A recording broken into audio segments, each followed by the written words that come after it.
In advance of the debate which starts on Thursday in the National Assembly, parliamentarians and shadow ministers of the UDP have been dissecting and examining the budget.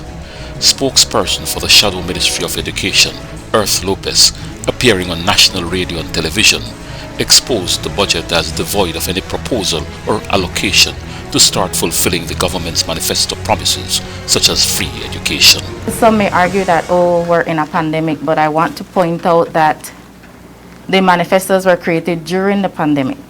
Elections were held 8 months into the pandemic. And so the current administration promising free education, it means that they should have known if they could have achieved it or not. So we look at some of the promises made in the education sector, where they promised free education from preschool to university, to the tertiary level. And nothing has been reflected in the budget to even start, maybe at the preschool level. So there isn't anything that is showing strides towards the government achieving what they have promised. She also addressed the harsh news in the budget for teachers who were promised a 20% raise, but like other public officers, are now facing significant cuts in their salaries and an extended freeze on their increments. I crunched some numbers here, and for example, a teacher who is on pay scale 16 would make $30,171 annually. Yeah. So that teacher's increment would be $1,310 annually. And to get a 10% pay cut would take that teacher down by $3,017.10. So the salary would drop. For the year. Yes. Yes. The salary would reduce from $30,171 to $27,153.90.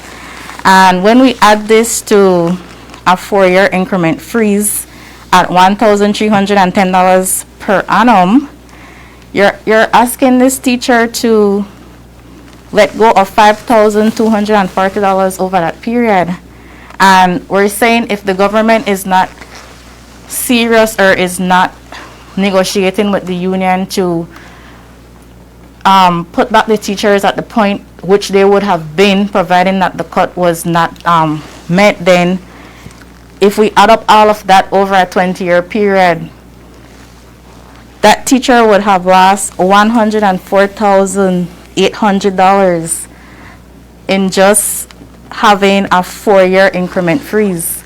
So it's a difference between building a house or sending your child to university. So it's really, really serious, and that's just the increment freeze. If we should add the 10% pay cut to that, just the one pay cut off the bat, it would take a teacher on pay scale 16 to lose $107,000, $107,817. Don't miss the full rebuttal by opposition leader Patrick Farber, leading off the debate on Thursday, and interventions by other UDP parliamentarians in the House of Representatives and Senate, shining the light on the government, defending the interests of the people, and keeping democracy alive.